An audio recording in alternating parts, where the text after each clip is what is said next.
So hi guys, so ngayon guys natay sili no. So mga 25 days na to.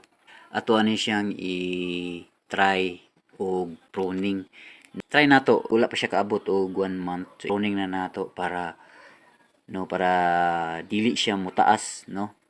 So kapag pa-pruning na natin to guys, yung mga sanga-sanga dito lalabas dito sa mga nodes. So itong nodes tong tawag nito guys, yung sa parang sa gitna no, parang balikat no ng sili. So dito yan lalabas yung mga sanga. Pag hindi natin to tinanggal yung parang talbos niya, so malakas tong kumain no, malakas tong kumuha ng mga nutrients diyan sa lupa. So ang tendency diyan pa ano siya, tumubo siya pataas. Ganda siya i-prune guys para marami siyang sanga. So hindi siya humaba. So pag maraming sanga, in the future marami siyang bunga.